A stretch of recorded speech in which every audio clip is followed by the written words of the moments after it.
Good morning. We are so glad that you are here today. Grab a Bible if you have one, and if you don't have one, there might be one in one of the chairs that's around you, or open up your Bible app on your phone. That'd be great. I always love for people to see that what we're talking about, comes from God. I'm not making this stuff up, right? So I'm not that smart, and so I just want to encourage you to see it for yourself. I want you to see it for yourself, what the Lord has to say to us today. And we're going to be in this Old Testament book. We're going to start there. We're going to look at a couple Old Testament passages. We're going to start in the book of Ecclesiastes, all right? So you're going to go kind of to the middle, and you're going to probably start turning left or right just a little bit. Depends on kind of how it falls in the middle there. So Ecclesiastes, little book, it's about 12 chapters, and a guy named Solomon wrote it. He's supposedly the smartest dude, the wisest person that's ever lived. So I would imagine he's got some stuff that he wants to say to us, right? So he's the smartest guy in the room. You're not, okay? So let's just remember that today. So we're starting our series, and it's called Heaven and Hell and Everything in Between, right? And so I don't know if you have questions. I imagine you have some questions about heaven and hell and everything in between. And so I hope that in this next 6 weeks that we're going to be able to answer some of those questions maybe that you've been living in, or we may just stir up more questions for you and not answer any of them. So that's a possibility as well. But I hope that you'll see in the scriptures what it tells us about heaven and hell particularly. But there's a lot of stuff in there along the way. We're going to talk about this thing called the judgment that's to come. We're going to talk about the second coming of Christ in there, which some of you are like, oh, buddy, that's going to be great. And we're just going to try to address some of those things in this series, right? But I want to start with this. I want you to consider your life today for just a moment, right? Your life today, on this day, April 12th, 2026.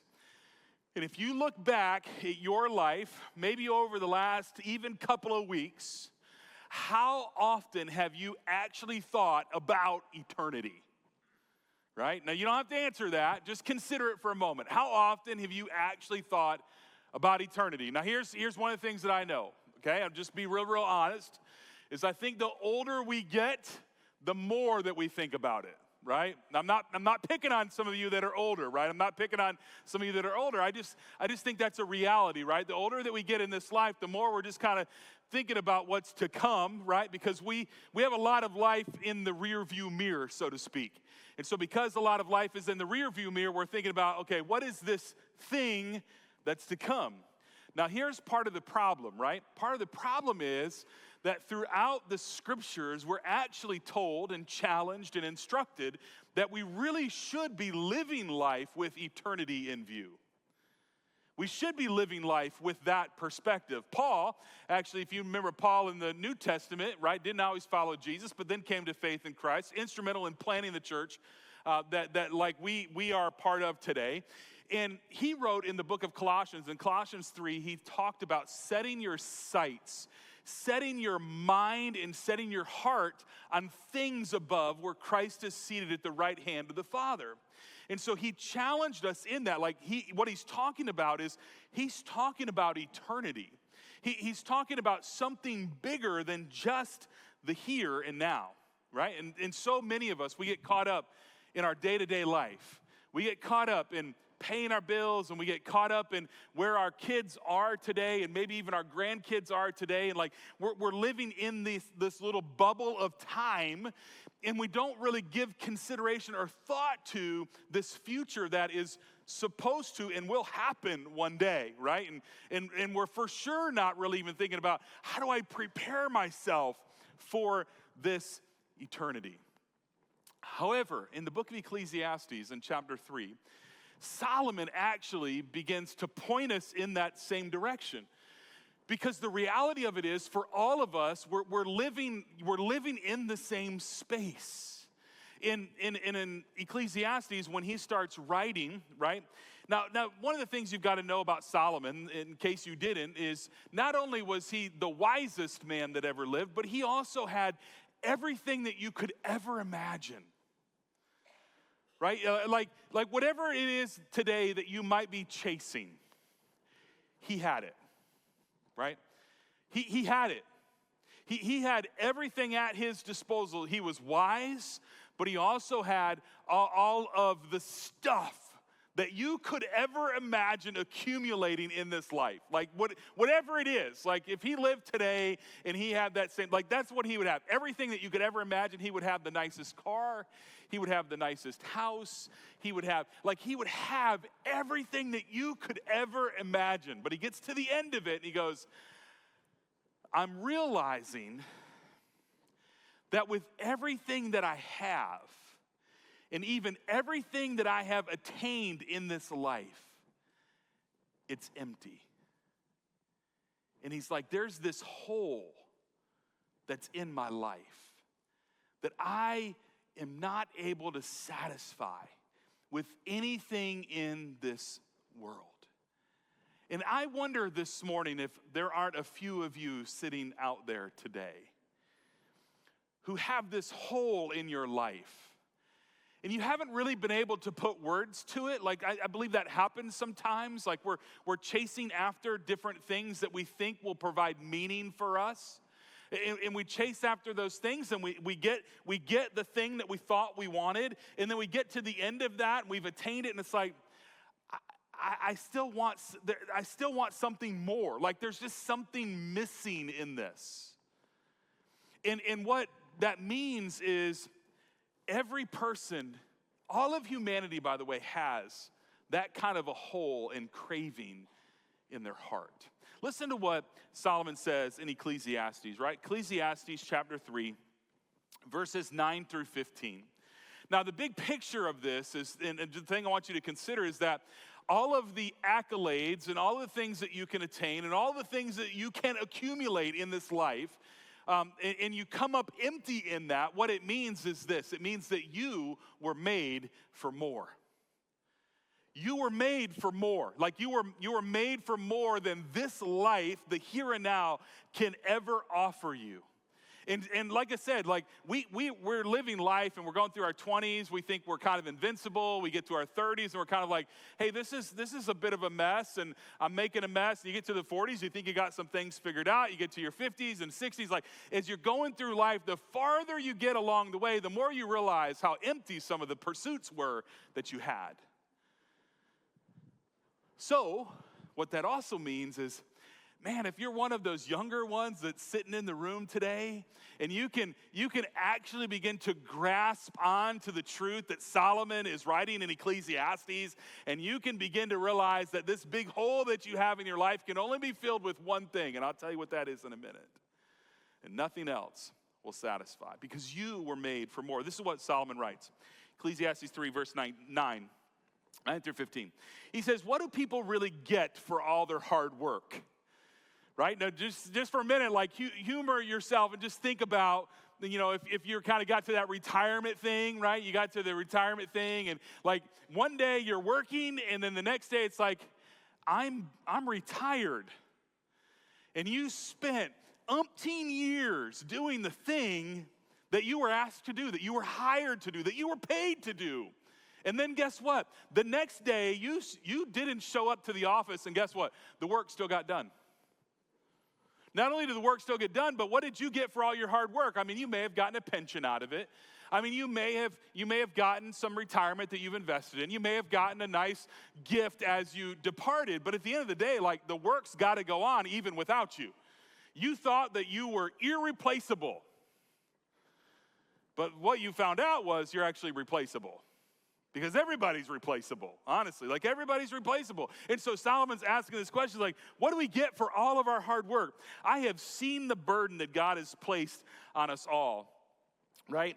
And he says, yet God has made everything beautiful in his time. And this is just kind of, he's coming off of the heels of this portion of Ecclesiastes where he's talking about there's all these seasons in life. There's a time for this and a time for that, a time for that. But here's this picture that he says in verse 11. And this is the hole that every person has. Because he tells us that he has planted, meaning God has planted eternity in the human heart. He has planted eternity in the human heart, which means that every one of us has a longing in our life. And we walk in this world, and like as we're growing up, we don't really know what that longing is. We just know it's there.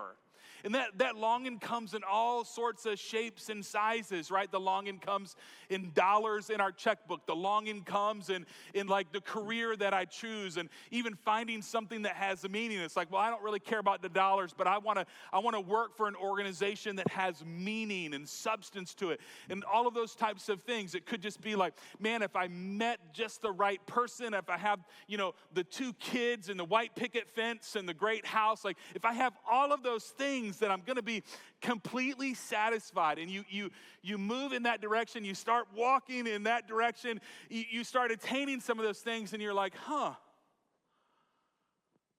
this isn't quite what I thought it was. Because maybe you figure this out, but you get that house that you've always dreamed of, and then there's all sorts of maintenance that goes with it.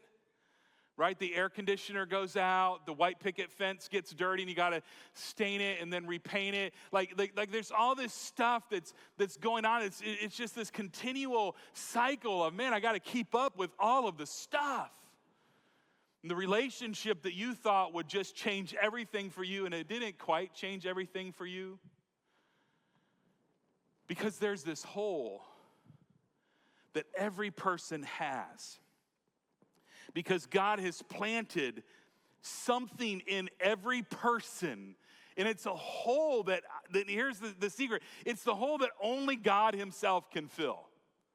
There's nothing else. Like, you'll put stuff in the hole. It doesn't satisfy. It satisfies for a moment, but then it just runs dry. And so he keeps going on. He says, so people cannot see the whole scope of God's work from beginning to end. So He concludes, right? This is how Solomon does. I conclude that there's nothing better than to be happy and enjoy ourselves as long as we can. Now, some of you are like, yes, that's what I was hoping he was going to say. But he actually goes on like he's not finished.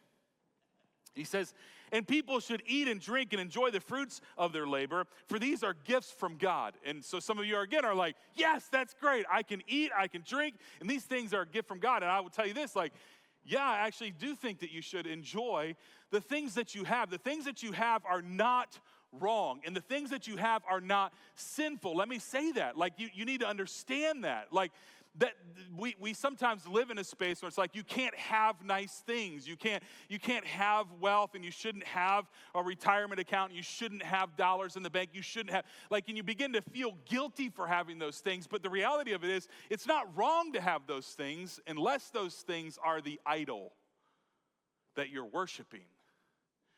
Then there's a problem. Then you've got to kind of take a step back and go, okay, so how does this fit into my life? Are you realizing, like James in the New Testament, James, the brother of Jesus, would write it this way, that every good and perfect gift is coming from above.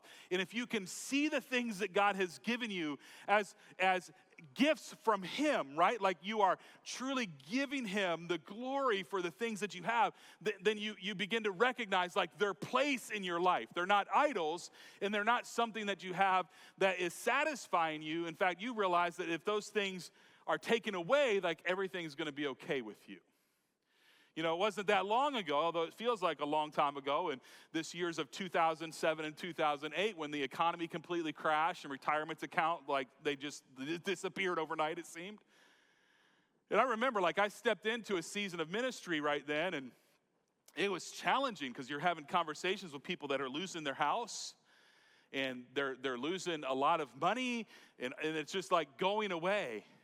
But here's the thing, that's a season that happens sometimes in people's lives.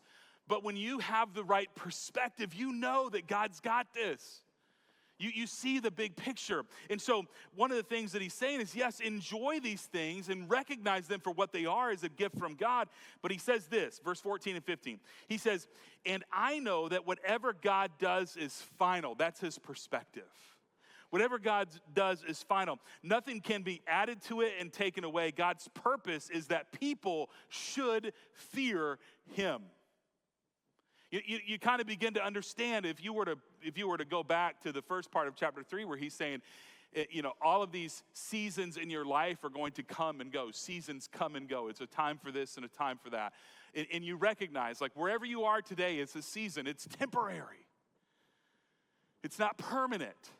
And because you have that perspective, you understand like that God's in it. And when you understand that God's in it, like you're fearing and walking with him. And fear is not the word like be afraid of him. Fear is the word like be in awe of him.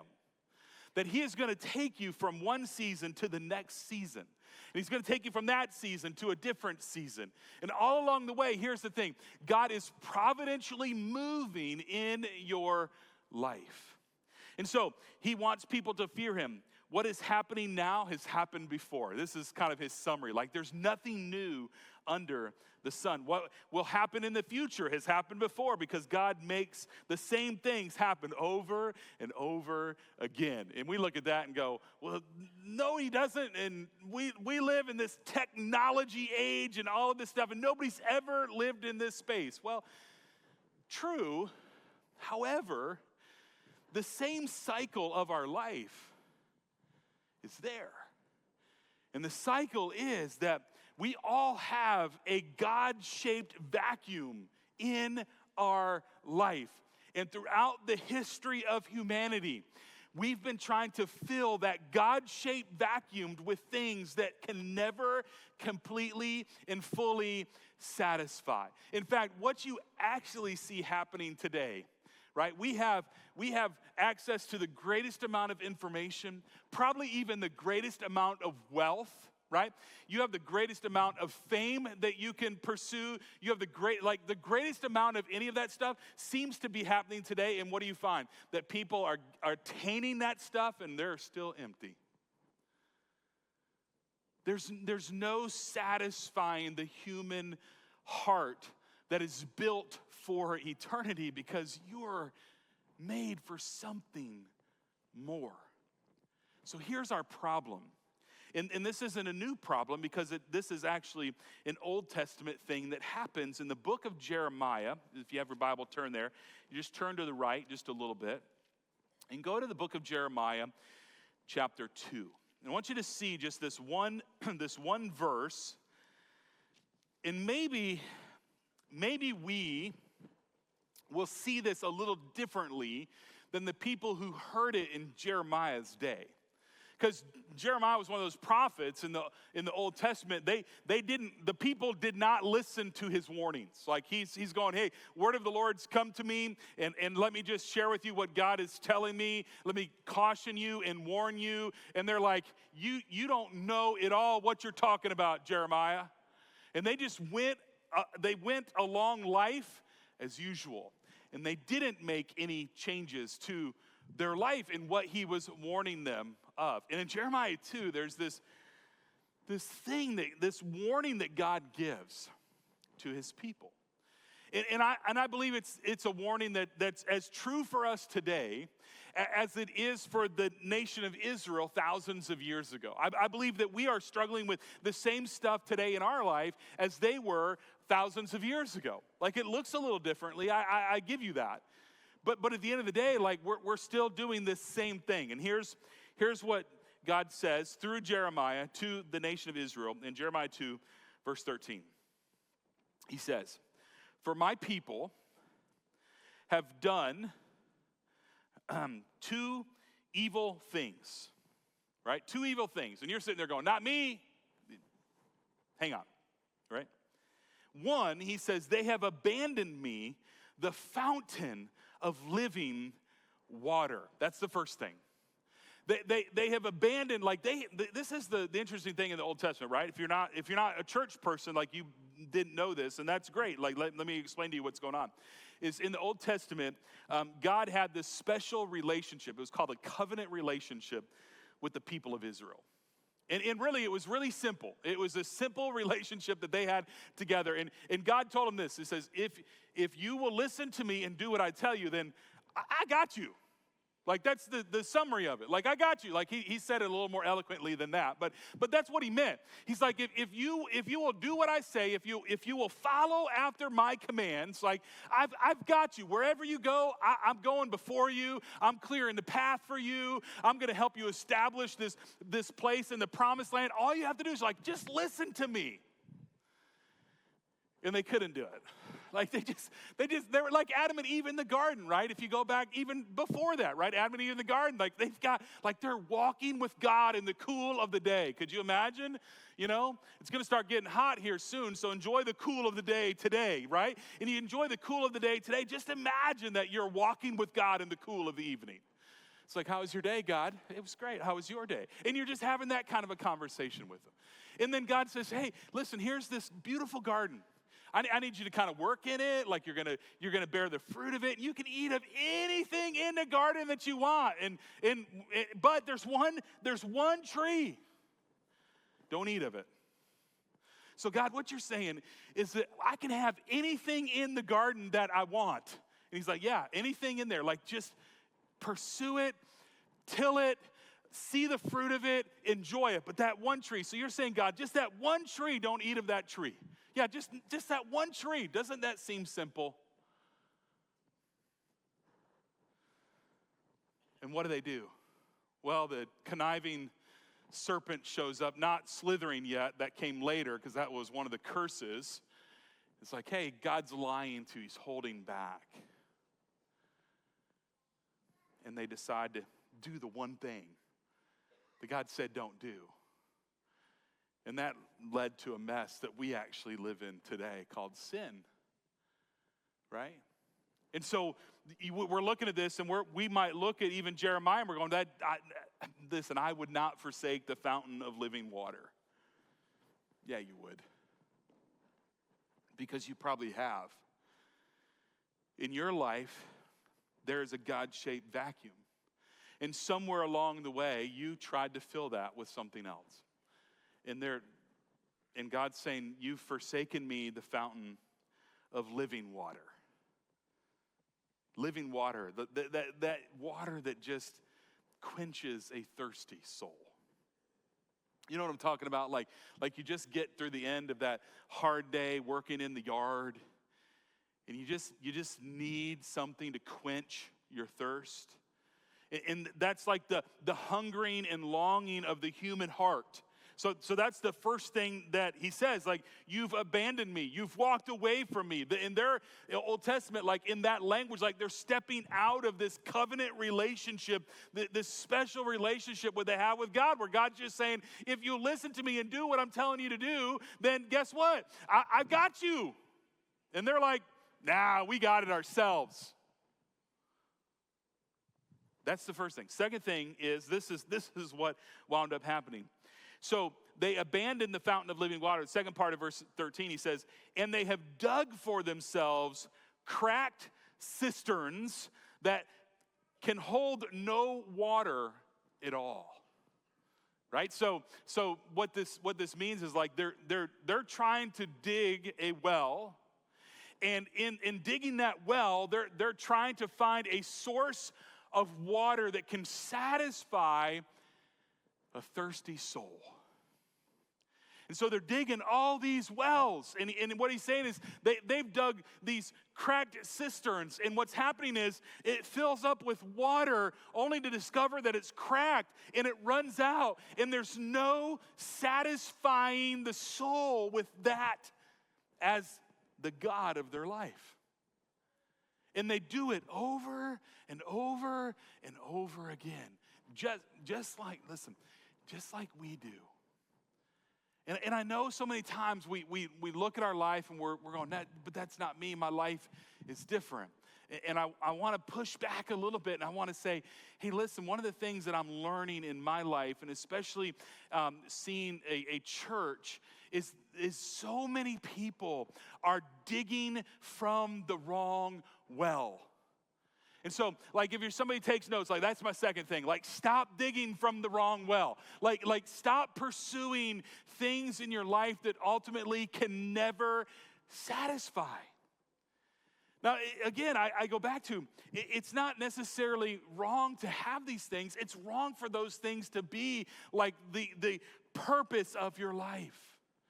Because you truly were made for more. Like if you were to look around, and this where it does get so personal, and I totally understand that, but in today's culture, right? If you were just to look at today's culture, if people were to look at your life from the outside and they're just watching you, they're just watching you, and maybe the people that just are closest to you and know you the best. So the people that are watching you and know you the best, and they're probably members of your family, what would they say is the most important thing to you? What would they say? Like if they're just taking just a view of your life and the conversations that they have with you, what would they say is most important to you? What's the consuming conversations that you're having? What is it that you're giving the most time to? Because those are the things that expose whether or not we're pursuing Jesus as the fountain of living water, or we're kind of digging some other wells, only to discover we get to the end of it and they never satisfy. You know, it's fascinating when you think about it, like, because you know people, and I know people, like I've known people in my life that they were married for, 20, 30 years at some point. Their kids grew up, seemed like from an outside view, great family home, only that their kids, graduated, moved on to life. And here they are, husband and wife together, only to discover like they have no relationship because their kids were everything to them. And I don't know if that's some of your stories, but you know that that's happening today. Like some people are looking at the outside of your life, and they're just taking this view of you, and like you've set your kids up almost as an idol to you. And one day, guess what? Your kids are going to be gone. In fact, I hear story after story after story among people that would call Cornerstone Church home of kids that they're having trouble having any kind of relationship and connection with their kids today, and they provided just this great home life when they were growing up.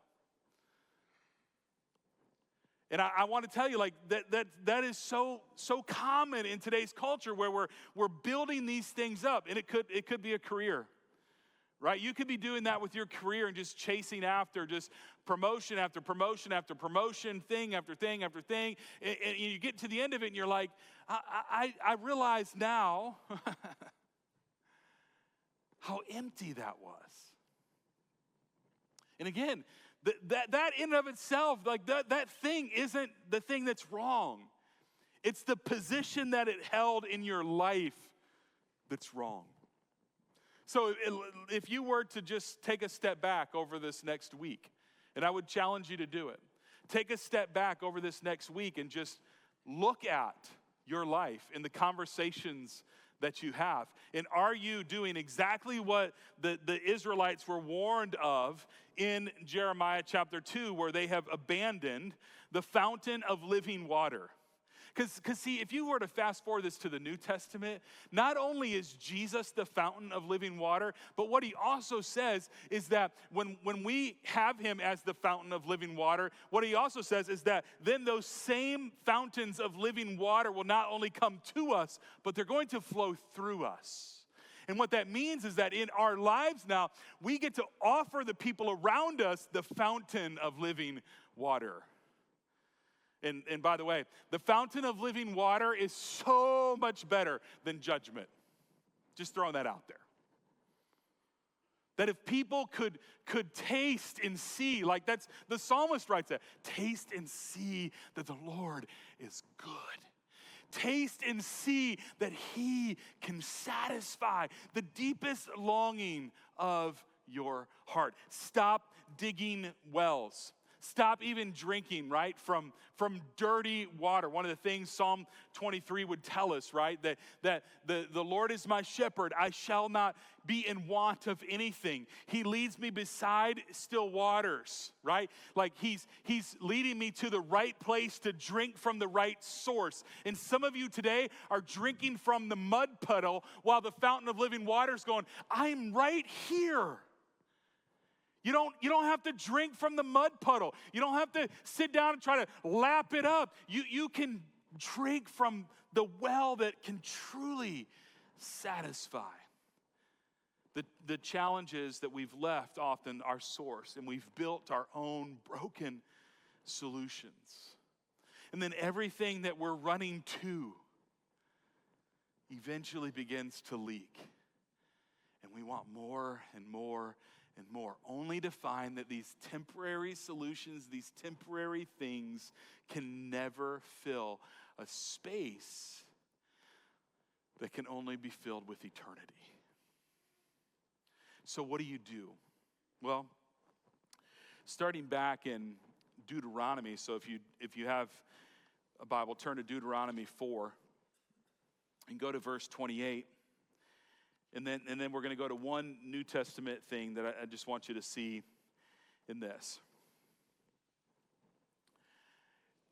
So Deuteronomy is written as,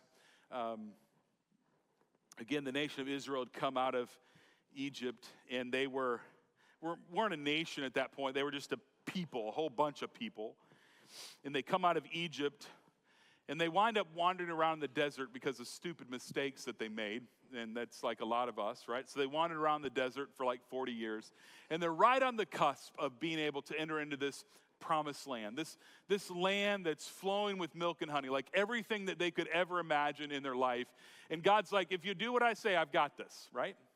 And so Moses is taking Deuteronomy as his chance to remind them, right? It's called the Deuteronomy. It's like the second giving of the law, right? He's already told them this one time, but a generation's passed off in the desert, wandering around. And so it's like, all right, now you young ones, so maybe the younger people in the room today, like maybe you can lean in and you can listen to what Moses is saying to this younger generation that's about to go enter into the promised land. And he tells them the simplicity of what he wants them to do. So Deuteronomy 4, 28 and 29. He says, there in a foreign land you will worship idols made from wood and stone and gods that neither see nor hear nor eat nor smell. And you're like, what? And that's what happened. Over and over and over again. Like this is the cycle of the Israelites. And they start worshiping these gods that are fashioned out of wood and stone and gold and silver. And listen, those things look different today, right? Those things, like you're probably not going to go home today and you're probably not going to worship at the foot of some wooden idol that you crafted. However, you may log into your bank app 100 times to see how much money you have or how your investment portfolio is looking. Which, by the way, probably not very good right now. Just throwing that out there. And so the idols look different, and that's the challenge, right? He knows, like God knows. God knows the future. He knows what's to come, and he's going, listen, I know that what's going to happen is you're going to get into the promised land, and you're going to worship man-made gods of wood and stone, which they can't see or hear or eat or smell. But from there, you will search again for the Lord your God. And if you search for him with all your heart and soul, you will find him. And I just love the way he says it. And this is the only place he says it. He says it in Jeremiah too. They didn't listen to him in Jeremiah. They hardly listened to him in Deuteronomy. And here we are, April 12th, 2026. The question is, are you going to listen? Are you ready? Are you ready to lean in and listen to say like God is offering himself up, and he is telling you, he's like, hey, if you will set your heart towards me, if you will set your heart and your life and your attention and your affections, if you will set those things towards me, I will tell you that you will be satisfied. Because God is not only, here's the big picture, God is not only a God that is saying, if you search for me, but he's also the God that says in the New Testament, he's like, I'm coming for you. I'm coming for you. I showed up here for you. And God can always be found. He's not hiding. Like, God's not playing hide and seek. He's going, listen, if you will search for me, if you will set your heart towards me, you're going to find me. You're going to discover me. And you're going to discover that I can satisfy the deepest longing of your heart. So all you got to do is start searching for him. Start searching for the only one who can satisfy. Because here's the thing. Like, what you're chasing, you can't see. But even when you've wandered, this is the beauty of the gospel. Even when you've wandered, God's inviting you back. Even when you've been digging wells that can't hold any water, God's going, it's okay, come on back. Just keep coming back to me. You will find me. Now listen, let's go New Testament for a second, because I know some of you are like, well, that's Old Testament, Pastor. I got it. So let's go John 10 real quick. Something that Jesus himself says, right? Like, I always tell people, right? John 10, first part of John 10, red letters. And if you're really like wondering, like, what part of the Bible should I really pay attention to? Well, I would say this. Like, if you're wondering, red letters would be a good place to start. Why? Those are the words of Jesus. And if he said it, I mean, surely you can listen to that, right? Like, you may not want to listen to Moses and Deuteronomy. You may not have wanted to listen to Jeremiah. But here's what Jesus tells us in John 10, verse 10. And you know this. Like, if you're a church person, you've heard this before. But here's what he says. He says, the thief's purpose is to steal and kill and destroy. And see, that's the reality of all of our life, isn't it? He wants to steal your joy. He wants to rob you of all of the things in life. And so, like, he does, like, he steps into spaces like that. And some of you, honestly, you've experienced it, like story after story after story.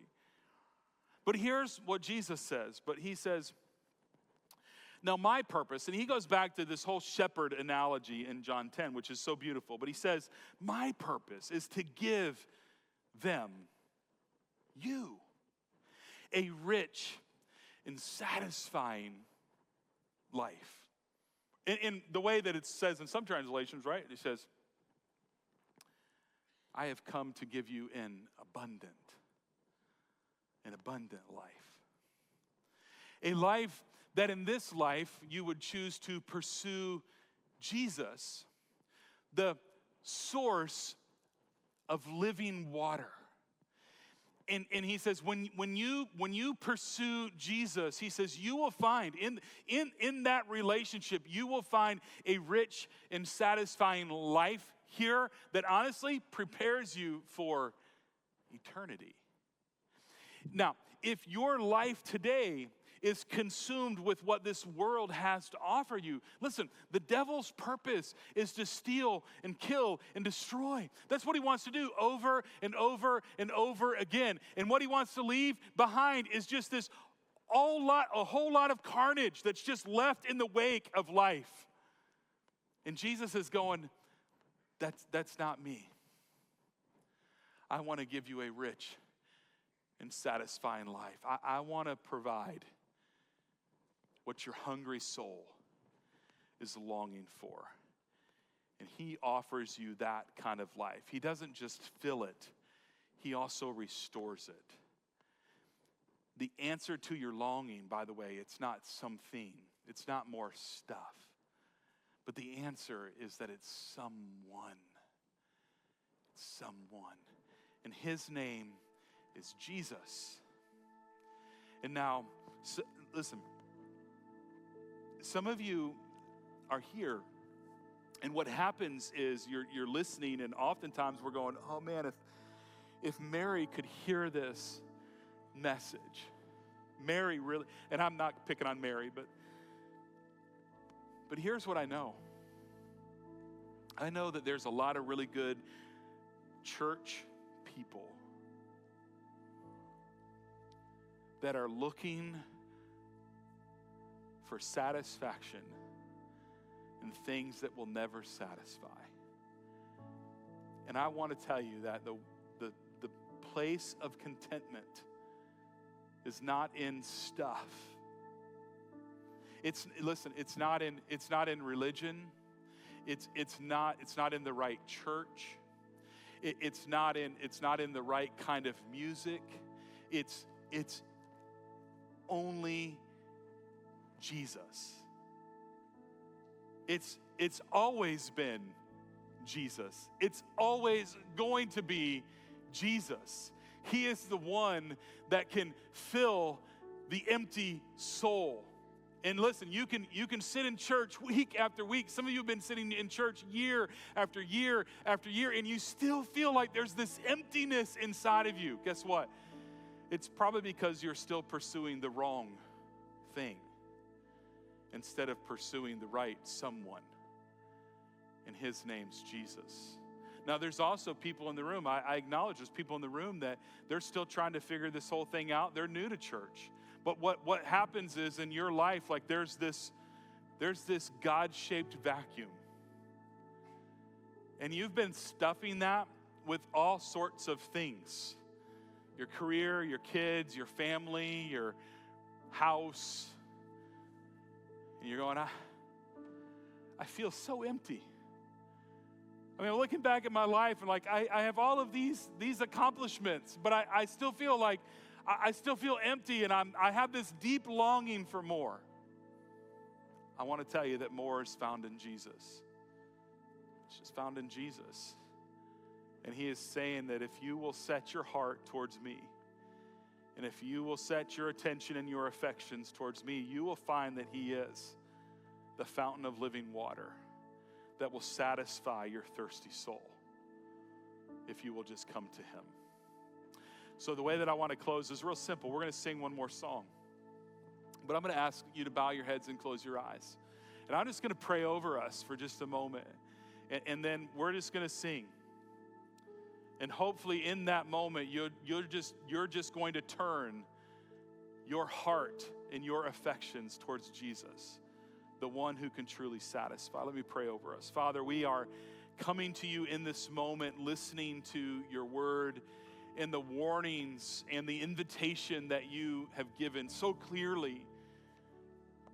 Lord, the warning of there is this vacuum that's in our life, and we are prone, like every other human that has ever walked the face of the planet, God. We're prone to wander, and we're prone to dig our own well. And God, we're not very good well diggers. And so God, I'm asking you to move in this place in such a way that our hearts would be turned towards you. And we would find you being the source of life and contentment and satisfaction for our thirsty souls. So would you move in that way over us? Would you remind us of the words in your word, that if we search for you, that we will find you. And in you, we will find contentment and life and meaning and purpose, and we will be satisfied. And Lord, we ask all this in the great name of Jesus. Amen.